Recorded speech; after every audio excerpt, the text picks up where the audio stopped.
Red del Camino, Costa Rica, para la misión integral en América Latina. Congreso anual, Iglesia Esperanza de los Pueblos.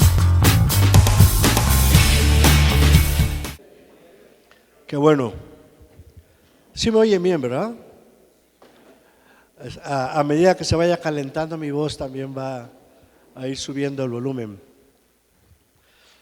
Bueno, una de las cosas que une a las iglesias que están vinculadas a lo que conocemos como Red del Camino es precisamente el tema de la misión integral, o sea, el compromiso total.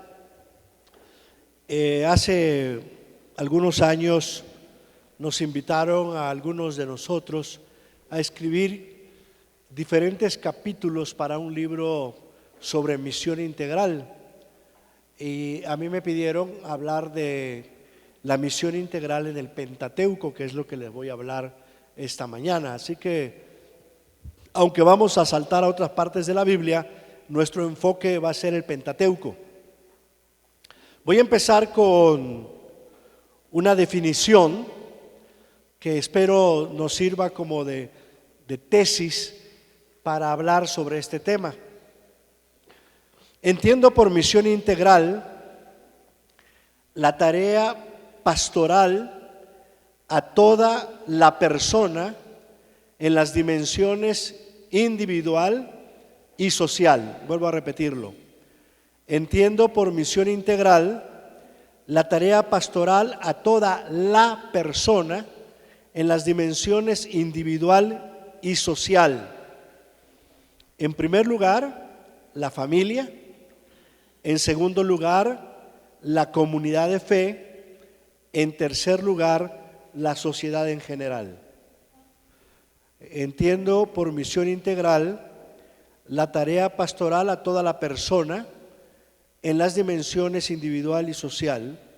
En primer lugar, la familia. En segundo lugar, la comunidad de fe. Y en tercer lugar, la sociedad en general. En esta definición, considero que el sujeto de esa pastoral o de esa misión es la iglesia local. Para mí esto es clave. No lo digo simplemente por mis estudios de teología bíblica o de teología o de eclesiología, sino porque ha sido mi experiencia personal. Yo soy hijo de pastor. Toda mi vida ha estado en la iglesia. De hecho, yo casi nací en el templo, si no fue porque me dijo mi mamá que venía con las patas primero y enredado, que tuvieron que correr para llevar a mi mamá a un hospital porque no iba yo a nacer fácilmente, sino allá pegado al templo iba a nacer. Y toda mi vida, mi papá fue pastor presbiteriano en México, en Yucatán, de donde soy, y realmente toda mi vida ha estado vinculada a la iglesia. Y por lo tanto, la iglesia proveyó para mí, para mi familia y para los que éramos miembros de la iglesia toda la socialización que ustedes se puedan imaginar. Mis amigos eran relacionados con la iglesia, las pachangas eran relacionadas con la iglesia, vacaciones con la iglesia, porque llegaba la época de vacación, a los campamentos, la evangelización dentro de la iglesia. A diferencia de muchos muchachos hoy, aquí en Costa Rica o en otros países, que conocen a Cristo en campamentos o conocen a Cristo por el ministerio de Juventud para Cristo o cristianos universitarios. Toda mi vida fue relacionada con la iglesia local. Por eso, para mí, el fundamento en relación con el sujeto de la misión integral, insisto, la iglesia local, ¿verdad? Y entonces, a esta realidad que es la iglesia local o la comunidad de fe, pues podemos añadir el acompañamiento de varios ministerios paraeclesiásticos, ¿verdad?, formados con el propósito de apoyarla en la misión que Dios le ha encomendado. Entonces me parece importante señalar esto. Uno de los problemas que yo he visto en mi vida de cristiano, en mi vida de pastor, pero más que pastor de iglesias, educador, es que a menudo la iglesia local ha olvidado su responsabilidad pastoral y misionológica y se la ha entregado a las paraeclesiásticas.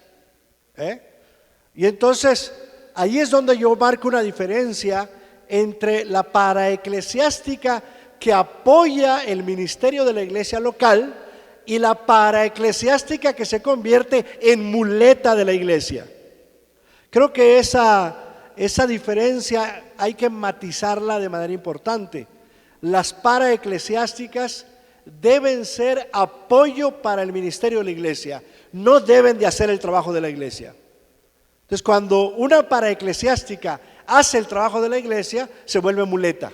Entonces, ¿por qué? Porque considera que la iglesia está enferma, está accidentada, no puede hacer las cosas por sí misma y necesita muletas para moverse. ¿Me entendieron? Entonces, yo insisto en que la iglesia local es el sujeto de la misión integral y las demás instancias, sean las sociedades bíblicas, sean los movimientos estudiantiles, sean los movimientos para la evangelización, etcétera, etcétera, etcétera, etcétera, son acompañamiento, pero nunca deben de hacer el trabajo de la iglesia, porque a la iglesia local le corresponde. Entonces, tomando esto como punto de partida, considerando esta definición que acabo de compartir con ustedes, voy a trabajar con este tema de misión integral en el Pentateuco a partir de lo que en la época del judaísmo posexílico se consideró y se ha considerado como el meollo de la fe bíblica, es decir, el corazón de la fe bíblica, que es el Shema.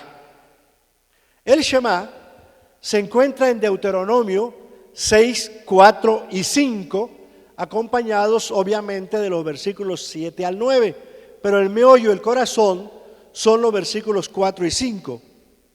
Por eso, cuando a Jesús, un maestro de la ley, le preguntó, ¿cuál es la palabra más importante de la Escritura?, Jesús sin titubear contestó, el primer mandamiento de todos es, oye Israel, el Señor nuestro Dios es, el Señor uno es, y amarás al Señor tu Dios con todo tu corazón, y con toda tu alma, y con toda tu mente, y con todas tus fuerzas. Vuelve a repetir, este es el principal mandamiento. Pero Jesús añade algo que, aunque no está en Deuteronomio, sí ya aparece en la tradición rabínica del judaísmo posexílico. Y Jesús dice, el segundo es similar a este. ¿Cuál es? Amarás a tu prójimo como te amas a ti mismo. No hay otro mandamiento mayor que estos. Esto se encuentra en Marcos 12, 29 al 31. Ustedes tienen el documento, así que no tienen que escribir nada. Este elemento me parece importante porque la misión de la iglesia se basa precisamente en esto, ¿no?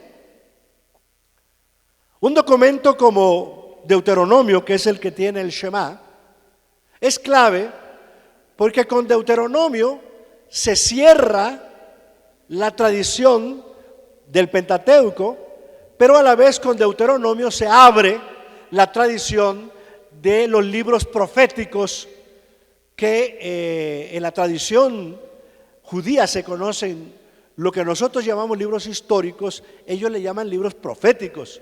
Solamente que a estos libros proféticos que nosotros llamamos históricos, ellos les llaman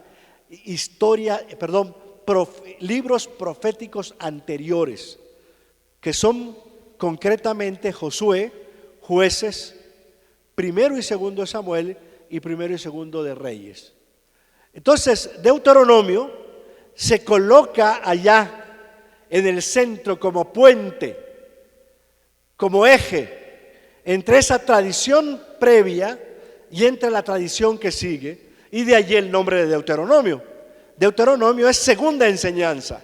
Se basa en una primera enseñanza, pero es una segunda enseñanza, y como a alguien le tiene que enseñar, esa segunda enseñanza es lo que está en los libros Josué, Jueces, Primero y Segundo de Samuel y Primero y Segundo de Reyes. ¿Y qué es lo que enseña el Shema? ¿Qué es lo que enseña este pasaje que Jesús cita? Bueno, en primer lugar, ¿verdad?, que el tema sobre la fidelidad absoluta de Israel a Yahvé es el corazón de toda declaración de fe y de toda la obediencia de fe. Es decir, con el Shema, el pueblo de Dios, tanto del pasado como del presente, declara que solo tiene un Dios, que solo tiene un Señor, ¿verdad? Y que todo su ser, ¿verdad?, definido en toda su realidad existencial, le pertenece a Dios. Le pertenece a Dios. Y esto es lo primero y lo esencial sobre lo que se basa la misión integral. No hay otro punto. Y espero, hermanos, que lo consideren con toda seriedad. Porque para mí, aquí se marca una diferencia esencial entre un activismo eclesiástico o un activismo misional.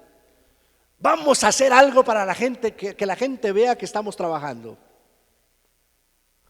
Porque el trabajo misional se basa en el hecho de que nosotros estamos comprometidos totalmente con Dios, no comprometidos con ninguna instancia ni con ninguna institución.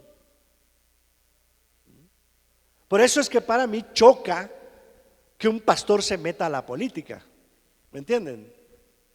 Para mí choca que un pastor se meta a un trabajo de acción social por acción social per se. Choca. No estoy diciendo que los cristianos no deben ser activos en la política. Estoy hablando a los pastores, a los que su trabajo central es la misión de la iglesia. Por la sencilla razón de que cualquier compromiso que nosotros tengamos con cualquier instancia que no sea la iglesia y Dios, se vuelve prácticamente como un ídolo. Y arranca de nosotros la fidelidad que Dios se merece. En otras palabras, y creo que lo señala bien el Shema dice, amarás al Señor. Primero dice, no tenemos otro Señor que Yahvé, ¿no? Nuestro Dios, el Señor es nuestro único Señor, pero después apunta, ama al Señor tu Dios con todo lo que piensas, ¿verdad? Tu cabeza, con todo lo que eres, tu personalidad, el alma, ¿verdad? Y con todo lo que vales. ¿Verdad? Ámalo. Es decir, la misión integral y la vida cristiana se basan en que toda nuestra vida, todo nuestro actuar pasa por el tamiz del amor de Dios. Es decir, todo lo que hacemos es resultado de ese amor de Dios. Lo dice Primera de Juan, ¿no? Nosotros amamos, ¿por qué? Porque Dios nos amó primero. O sea, nuestro actuar, nuestro decir, nuestro proclamar, nuestro creer, nuestro ayudar al otro y a la otra, pasa por el tamiz del amor de Dios. Siempre traigo a colación en este punto un librito que escribió un autor que ustedes quizá hayan escuchado más de una vez, Dietrich Bonhoeffer, un alemán que vivió en la época de los nazis. Y él escribió un librito pequeñito que se llama La vida en comunidad. ¿Y qué es lo que enseña en ese libro Bonhoeffer? Dice, a ninguno de ustedes les puedo yo decir, hermano, sino es a través de Cristo. Mi amor a cualquiera de ustedes pasa por ese tamiz. Es a través de Cristo que yo les puedo decir que los amo.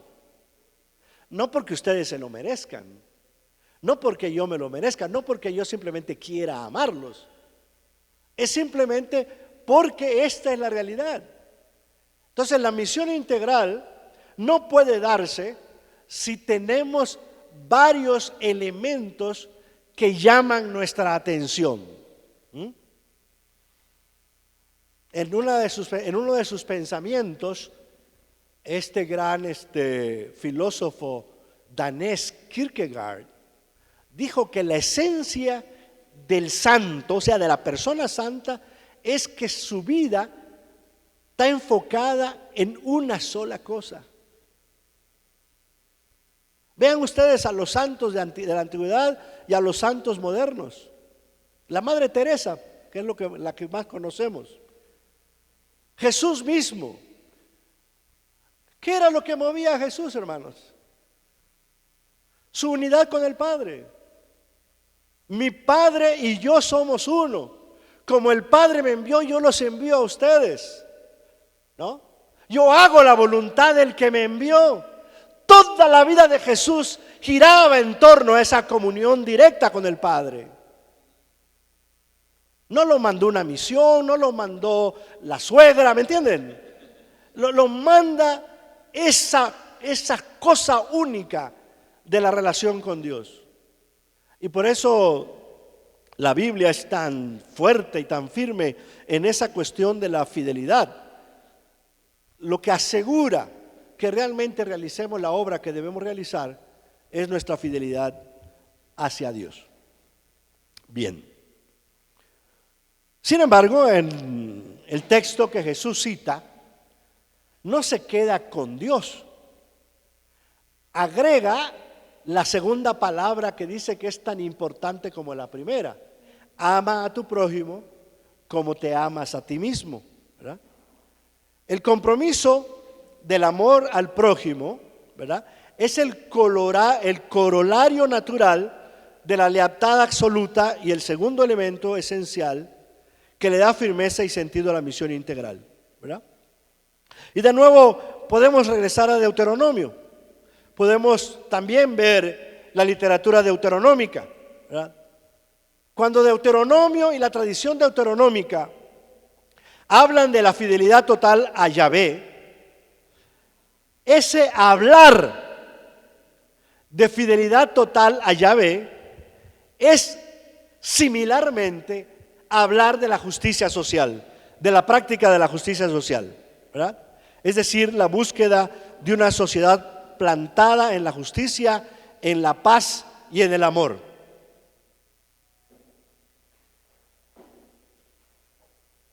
Jesús lo dijo varias veces.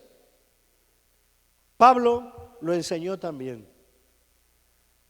La tradición juanina lo vuelve a repetir, especialmente en la primera carta de Juan, capítulo 4. Quien dice que ama a Dios, pero no ama a su hermano, se convierte ¿en qué? En un mentiroso. Así dice claramente, en un mentiroso. ¿Por qué? ¿Cómo puede decir que ama a Dios y a la vez odia a su hermano? Ahí está.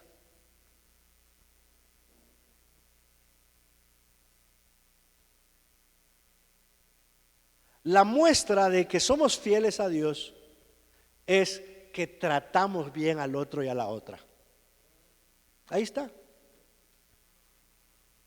Justicia social pegadita a la fidelidad total a Dios. Fidelidad total a Dios pegadita a la justicia social. La una apoya a la otra. Por eso, de una manera natural, el decálogo se convierte, de acuerdo con el Deuteronomio y la tradición deuteronómica, en el meollo de la alianza o pacto que Dios hace con el pueblo. Deuteronomio 4 lo dice claramente. Cuando yo le di a través de Moisés a ustedes el documento de la alianza, que son las 10 palabras o el decálogo, y sigue hablando, ¿verdad? El decálogo es el documento esencial de la relación de Dios con nosotros. Y de manera balanceada, el decálogo en su primera parte habla de nuestra relación ¿con quién? Con Dios. Y en su segunda parte, con los otros. Ese es el documento de alianza. Te llevas bien con Dios, te llevas bien con el prójimo. Te llevas bien con el prójimo, te llevas bien con Dios. Cuando el ser humano, cuando la iglesia opta por la idolatría, cuando la iglesia opta por seguir a dioses falsos, lo hace para sentirse libre a hacer maldad. Ahí está el Salmo 14. Dice dice el necio en su corazón, no hay Dios. Algunos dicen que dice Edesio, el necio. Dice el necio en su corazón, no hay Dios. Pero ese negar a Dios no es un negar filosófico de Dios, sino es un negar ético a Dios. Aquel que dice que no hay Dios, dice que no hay Dios porque puede hacer las maldades que quiera y no hay Dios que lo pare. ¿Cómo me demuestran que existe Dios si yo puedo hacer lo que yo quiera? Dice el malvado. Es decir, en mi maldad les demuestro que no hay Dios. Entonces es una terrible contradicción de aquel que dice que ama a Dios y que lo adora y no se porta bien. La mejor manera de taparle la boca a los ateos no es filosofando acerca de la existencia de Dios, sino es amando al prójimo. Yo estuve varias veces yendo porque en mi trabajo de las Sociedades Bíblicas Unidas tuve que ir 4 veces a Tailandia, a una ciudad que se llama Chiang Mai, en el norte de Tailandia. Y nos invitaban cada año allá por 4 años seguidos para entrenarnos para traducir la Biblia a medios no impresos, o sea, más allá de la Biblia impresa, cómo hacer traducciones de la Biblia para dramas, para películas, para casetes o para CDs, ¿verdad? Y en una ocasión, el desafío fue cómo hablar de Cristo en una sociedad no cristiana. Y nosotros los que veníamos de las Américas, de América Latina, pues era muy difícil, porque aquí en América Latina, ¿a quiénes evangelizamos, hermanos? A otros cristianos. Les robamos cristianos a los católicos, les robamos cristianos a los bautistas, entre pentecostales, ¿me entienden? Entonces la manera de robar es, ya naciste de nuevo. Dice, puedes ser cristiano, pero naciste de nuevo. Para mí esa es una incongruencia. Cuando alguien te pregunta si naciste de nuevo, está jugando contigo. Y no es que no debamos de nacer de nuevo, pero casi es para decir, yo sí nací de nuevo porque pertenezco a este grupo. Tú no naciste de nuevo porque tú eres de ese otro grupo. ¿Entienden? Es una manera muy astuta de robarle cristianos a otras iglesias. Nosotros estamos en la correcta, ustedes no. ¿Me entienden? A Jesús ni le preocupó eso. Miren cuánto discípulo raro tuvo, ¿no? Y jamás les preguntó, ¿naciste de nuevo? En esto conocerán que son mis discípulos, en que nacieron de nuevo, no, en que se aman unos a otros. Bueno, voy a regresar a mi tema. Nos dicen, hagan un programa de radio para evangelizar en una comunidad como la de Tailandia budista. Hijos, me salió lo mexicano. ¿Cómo voy yo, si yo no sé nada de eso? Yo evangelizo a otros cristianos. Y fue terrible. Bueno, para aprender a hacer eso, bueno, primero lo hicimos, ¿verdad? Obviamente los budistas ¿cómo se dice? Revisaron, escucharon nuestro material y lo criticaron, nos revolcaron, ¿verdad? Porque ustedes están mal, nos decían, no nos conocen. Obviamente no los conocíamos. Necesitábamos pasar allá quizá 10 años para empezar a entender. Pero el punto no es ese, el punto es este, para regresar a lo que decía yo de Juan. Todos los 5 testimonios de personas que oímos que se habían convertido, hermanos, del budismo al cristianismo en esa sociedad no cristiana, no fue por los 50 años que había estado presente una emisora de radio predicando todos los días del evangelio, o por los miles de dólares que las sociedades bíblicas gastan con tratados, ni con campañas evangelísticas. Todos los 5 testimonios que escuchamos, una sola razón fue por la cual se convirtieron a la fe del evangelio. ¿Saben cuál fue? Por el amor que cristianos les mostraron en un momento de necesidad a ellos. Ninguno había oído un programa de radio evangelístico. Yo pienso que muchos de nosotros estamos orinando fuera del tarro, gastando miles de dólares en campañas masivas de evangelización para lavarnos la conciencia, pero no para responder al llamado evangelístico y misional, que es el amor al otro de manera concreta, como respuesta a nuestro compromiso total con Dios. Por eso son indisolubles los elementos que contienen el decálogo. Interesante, hay un autor mexicano de teología de liberación, marxista si se quiere decir, pero es al único que le he leído lo que les voy a decir a ustedes. Él, para explicar por qué Dios está en contra de otras imágenes, ¿verdad? Dios no quiere imágenes de sí mismo. Dice que la razón por la que Dios no quiere imágenes ni de otro ni de sí mismo es porque la única imagen autorizada de Él somos nosotros. No fotografiados, no plasmados en un pedazo de yeso, sino vivitos y coleando, haciendo el trabajo que Dios quiere que hagamos. ¿Para qué queremos imágenes de Dios si nosotros somos la imagen de Dios? Bueno, cumplamos con esa tarea. Probemos que somos imagen de Dios haciendo lo que Dios quiere que hagamos. Bueno, ya me pasé bastante tiempo en eso, ¿verdad?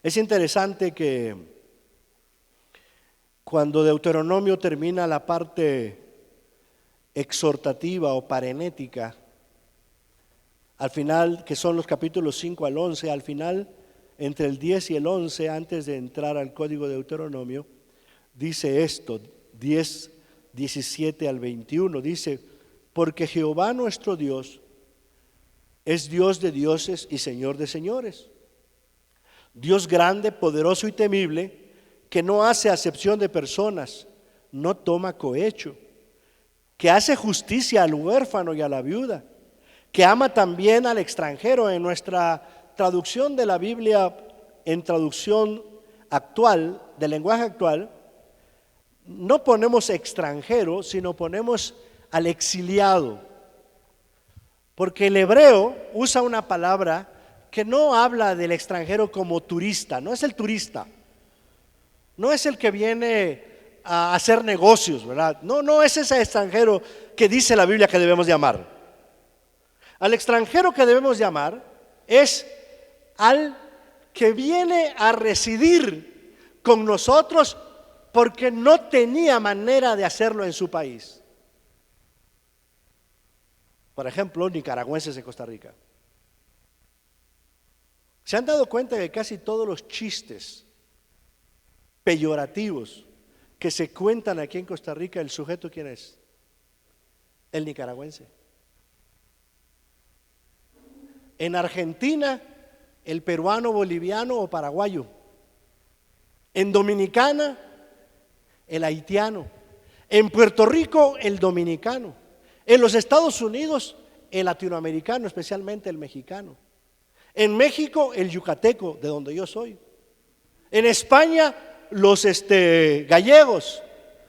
Todos los chistes que denigran a alguien representan a la parte de la sociedad que ha llegado a nuestro país, no para vendernos productos, no para turistear en nuestras playas, sino porque en su país no pudieron vivir y se exiliaron en otro país.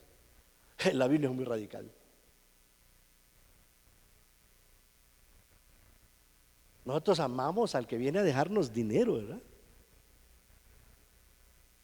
Nosotros le damos lugar especial al que viene a dejar algo bueno, decimos. ¿Se acuerdan aquella expresión del expresidente Monge? Cuando el gran crimen de la cruz de Alajuelita, este tipo de crimen no lo pudo haber realizado un costarricense. ¿Se acuerdan? Acuérdense. Así somos, hermanos. Así somos, triste y desgraciadamente. Triste y desgraciadamente. Y es precisamente a esos a los que naturalmente no queremos, a los que Dios dice, ámenlos. Porque en la Biblia el amor no nace espontáneamente, hermanos. El amor se ordena, hay que cumplirlo, porque Dios nos pide amar a las personas que no son fácilmente amables, o sea, objetos de amor. Y ahí lo dice este texto, ¿verdad? Ahí lo dice este texto. Dice que hace justicia al huérfano, a la viuda y al exiliado, dándole pan, vestido, ¿verdad? Y vuelve a decir, amaréis pues al exiliado, porque exiliado fuisteis en la tierra de Egipto. ¿Se acuerdan cómo entró el pueblo de Israel a Egipto? Se estaba muriendo de hambre, ¿dónde? En su tierra. Y por la falta de pan tienen que ir a Egipto. Y Egipto hace lo que siempre hacemos, ¿verdad? Oprime a esa gente vulnerable. Bueno, ahí está lo que es misión integral, ¿verdad? Tú dices que amas a Dios, tú dices que eres fiel a Dios. Bueno, date cuenta a ver qué haces, cómo tratas a los demás. Y por eso esta parte de Deuteronomio sobre la predicación, sobre la exhortación, termina diciendo a esto. Y por eso la última parte dice, a Jehová tu Dios temerás, a Él solo servirás y a Él seguirás y por su nombre jurarás. Él es el objeto de tu alabanza y Él es tu Dios, que ha hecho contigo estas grandes y terribles cosas que tus ojos han visto. Muy interesante, ¿no? Después de decir que Dios es un Dios justo, dice, ámalo porque Él es el Dios grande que también te ha tratado chéveremente a ti o pura vidamente a ti, no sé. Y ahí está la cuestión, ¿verdad? Y entonces, Deuteronomio, el documento con el que cierra el Pentateuco, ¿verdad? Abre la sección profética del Antiguo Testamento, considerando que en el corazón de su mensaje y la teología, todo lo que se diga como parte de la misión de Dios se basa en los elementos inseparables de fidelidad total a Dios y justicia social. Entonces, digamos que esta es mi introducción, pero me parece clave, porque Deuteronomio, la literatura deuteronómica, plantean la base de la misión integral a partir de estos elementos a los que me he estado refiriendo. Bien, voy a ir libro por libro, sacando algunas cosas de cada libro del Pentateuco que me parecen clave para lo que es la misión integral.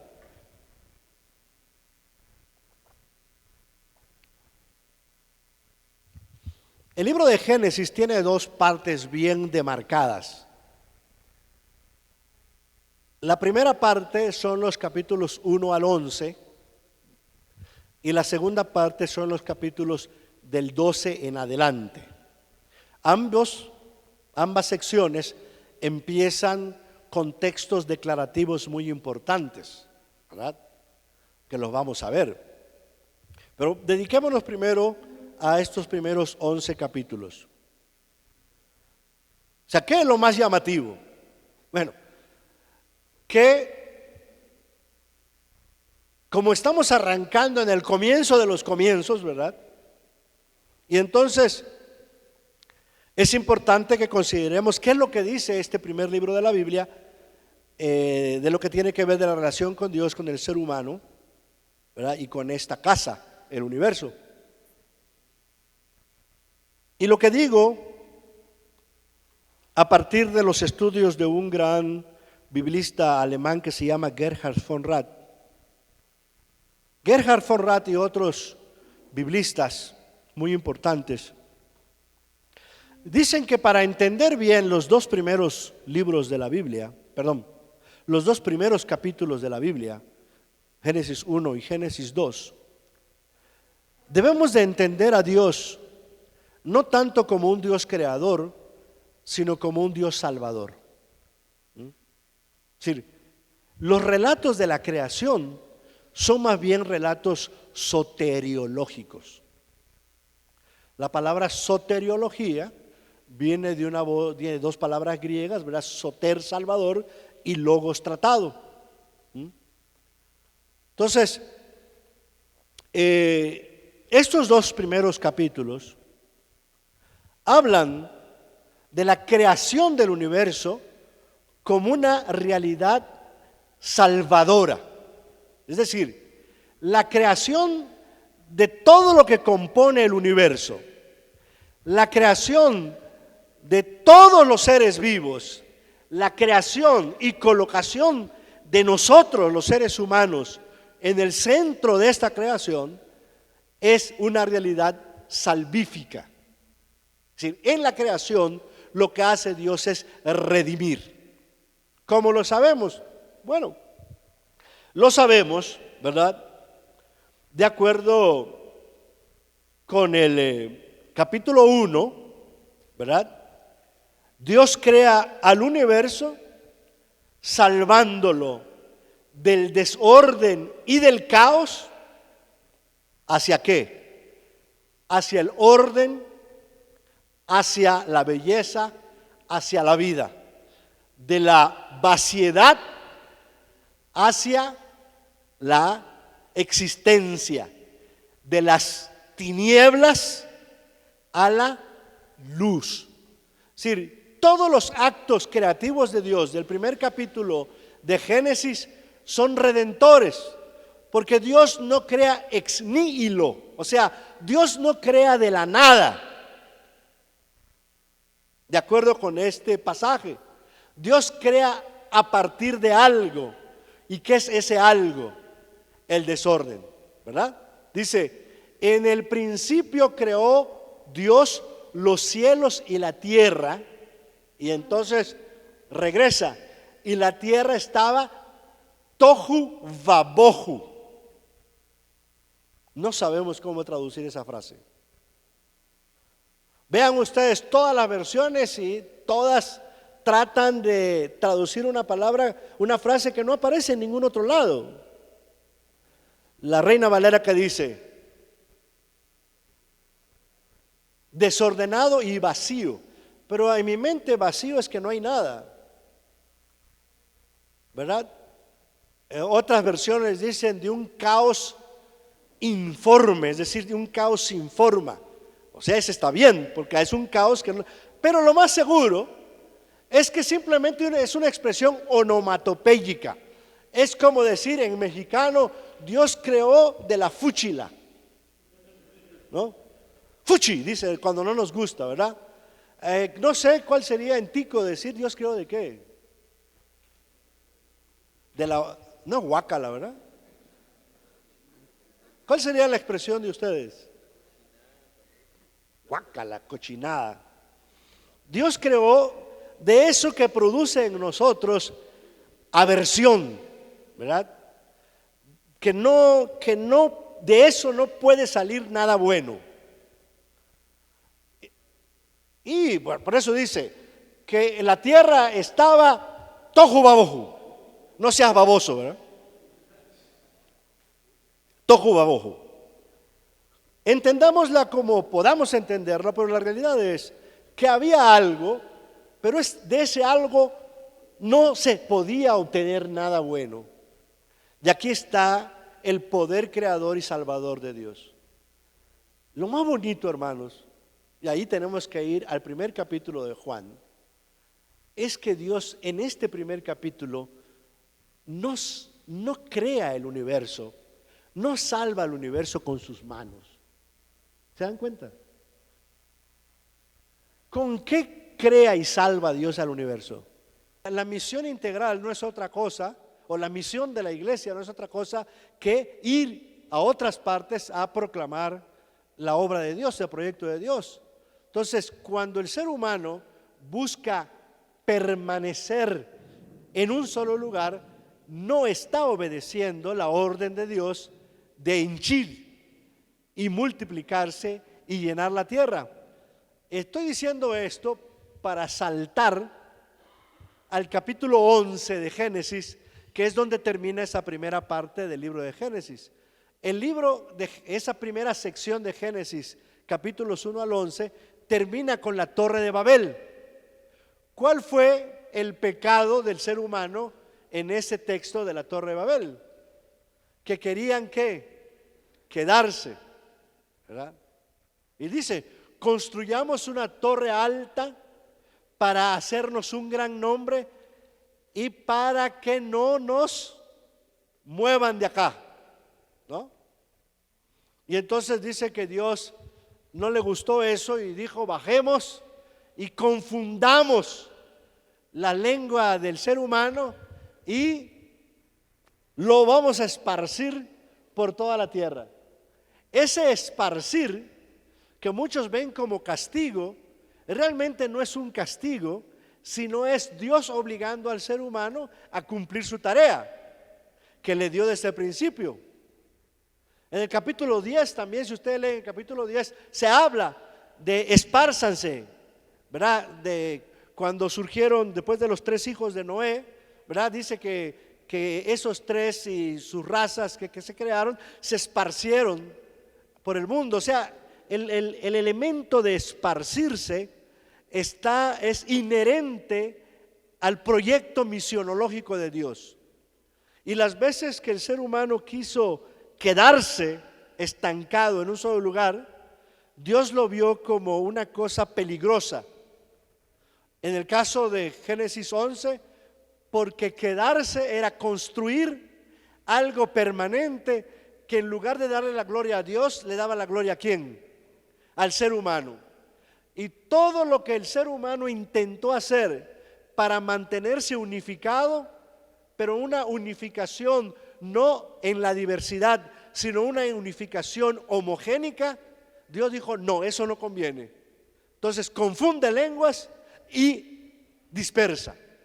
Y esa dispersión no es otra cosa más que obligar al ser humano a cumplir su tarea de llenar toda la tierra con la gloria de Dios. Y realmente esa es la obra misionera.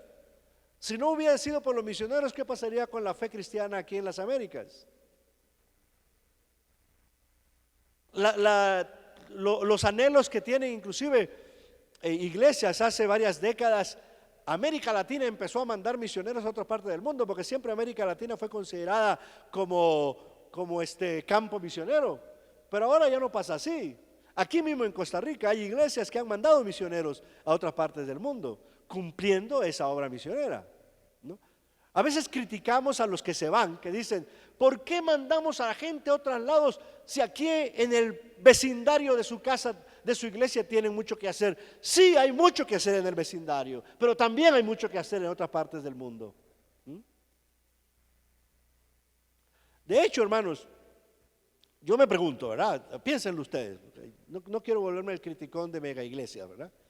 Pero piensen, hermanos. ¿Dónde en la Biblia se habla de pueblos y comunidades numerosas? ¿Dónde en la Biblia se dice que Dios quiere hacer un pueblo numerosísimo como la arena del mar, pero que se quede en un solo lugar?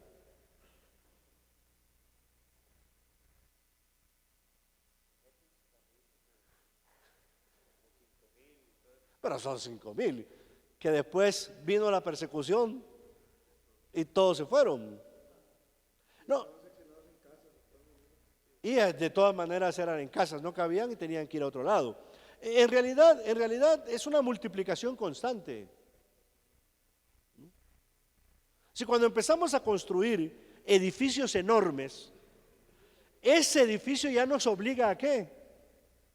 A estacionarnos en un lugar y a convertirlo en algo que se pueda convertir en un ídolo en sí mismo.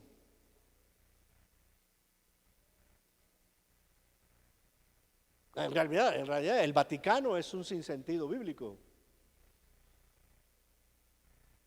Un Estado cristiano, no, cuesta en mi cabeza entenderlo, ¿no? Y más que digan que ahí está el vicario de Cristo, peor, ¿no? Es decir, piensen en eso. Yo no estoy ahorita tratando de inyectarle en su mente algo que quiero que crean a la fuerza, pero piensen en eso. Piensen en esto de Génesis 11, piensen en el hecho de henchir la tierra, piensen ustedes que las veces que el pueblo quiso permanecer en un lugar, algo pasó, que tuvieron que ser, fíjense, cuando a causa de la maldad cae Samaria, capítulo 17 del Segundo de Reyes, ¿sí? ¿Se acuerdan? Por culpa de Salmanasar V y Sargón II, reyes de Asiria. Asiria implantó una nueva cosa. No solamente invade territorio para cobrar impuestos, sino que hace para evitar levantamientos, agarra poblaciones enteras y las intercambia. Israelitas se van a Siria, sirios se van a otros lados y entonces les cambia su identidad a todos. 125 años después le pasa lo mismo a Judá. Cae Jerusalén y al exilio todos. Si no hubiera sido por eso, hermanos, no existiría la Septuaginta. Si no hubiera sido por eso, el griego no hubiera sido el idioma con el que el Nuevo Testamento se escribe. ¿Me entienden? O las sinagogas. O sea, en las tonteras de la humanidad, Dios hace las cosas bien. Alguien escribió un comentario basado en el libro de Efesios que le llamó: el desorden de los hombres es el orden de Dios. En nuestras metidas de pata, Dios hace algo fabuloso, si no, no estuviera el libro de Jueces en el canon, hermanos. O sea, si tú no quieres hacer tu trabajo a la buena, Dios va a permitir que a través de las engorrosas, terribles y despreciables maneras, Dios siga actuando en su gracia, para que tú, como ser humano, no te lleves ninguna de esas glorias. Pero de que no te puedes quedar en un solo lugar tranquilo, es un elemento bíblico que hay que rescatar en la misión de la iglesia y en la misión integral. Por alguna razón Dios dice, está muy bonito el templo de Jerusalén, pero que se destruya. Por alguna razón, ese templo que parece que fue mucho más bonito que el de Jerusalén, el que mandó a construir Herodes, Jesús mismo lo dijo, ¿verdad? Destrúyanlo, se va a destruir en 3 días, pero ya no estaba hablando de ese templo, sino del templo verdadero, su propia vida. Y en la enseñanza del Nuevo Testamento dice, ustedes son el templo del Espíritu Santo, no esas piedras. O sea, hay un elemento de no construir nada que haga que la obra de Dios se permanezca, se estanque o se construya en un solo lugar. Piénsenlo, piénsenlo. Pero creo que este capítulo de Génesis lo dice bastante bien. Dice que en esa época todos hablaban un solo idioma y se establecieron en el valle de Sinar, ¿se acuerdan? Y dijeron, vamos a construir una ciudad, hacer una enorme torre para que hagamos un nombre, evitar la dispersión, es decir, evitar hacer el trabajo. Y entonces Dios dice, no, vamos a confundirlos para que no se entiendan y vamos a moverlos. Y esa confusión es una bendición. ¿Por qué? Porque la gente habla muchos idiomas, de por sí. Y entonces en ese sentido, pues ya está la comida, ¿verdad?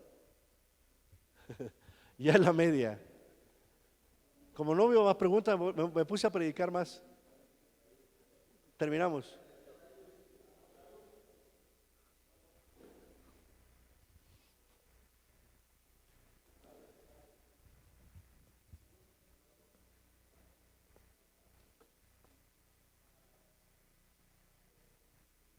Bueno, mientras él termina completo la idea, termina el capítulo 11 de Génesis, esa parte donde dice que los mandó a otro lugar. Y cómo empieza el capítulo 12.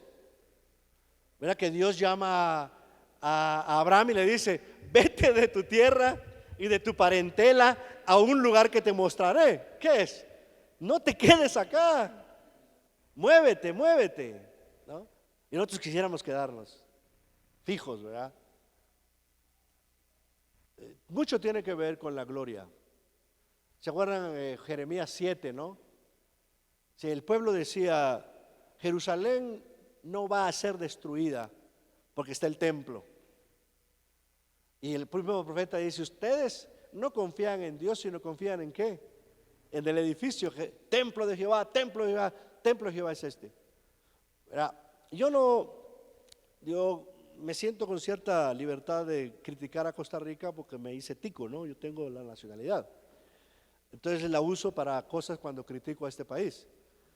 Pero yo no sé si ustedes se acuerdan, porque en el mismo periódico Maranata salió.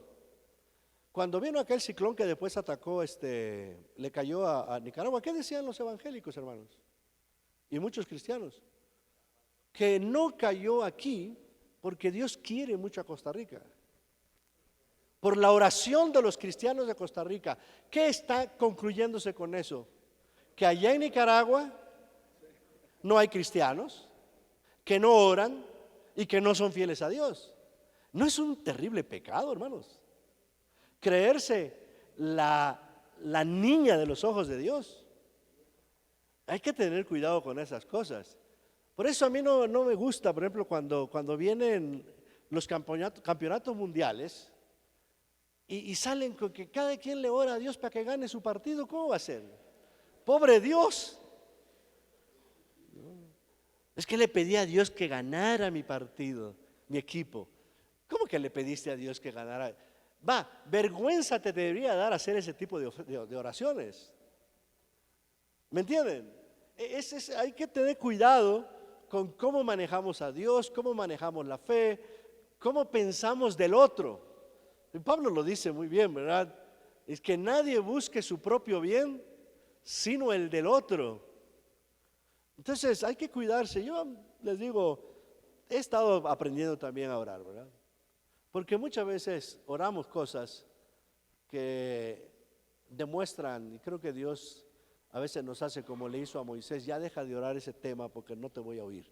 Dios no nos oye porque a veces oramos, como dice Santiago, cosas raras y extrañas que no deben de caber como tema de oración. Y estoy diciendo esto en relación con esta cosa de no endiosar nada. No endiosemos la nación, no endiosemos el equipo, no endiosemos el templo, no endiosemos la denominación, ¿me entienden? No endiosemos la raza. El otro día me decía alguien que le dijo una señora blanca que ¿por qué los blancos se desarrollan y son más inteligentes que los negros? que porque tienen aquí atrás una glándula que ha demostrado que el blanco está más desarrollado que yo. Estoy fregado porque estoy medio blanco y medio negro. Soy medio tonto y medio ¿me entienden lo terrible que es? O el comentarista que estaba hablando de los equipos y dice, todos vestidos de amarillo, pero todos son negros. ¿Por qué tiene que decir así el comentarista? O sea, cuidemos la manera de pensar, la manera de hablar bien de nuestro país, de nuestra realidad, sin denigrar a los demás. Sin denigrar. En la hermandad total, de reconocer las diferencias, pero de no sacralizar ninguna raza, ninguna denominación, ningún edificio, ningún movimiento, ningún nada. Y ahí entonces sí cantamos el corito: en mi iglesia, en mi vida, en mi familia, la gloria es para Dios, para Dios, para Dios y no para mí. Que el Señor los bendiga. Red del Camino Costa Rica para la misión integral en América Latina. Congreso anual Iglesia Esperanza de los Pueblos.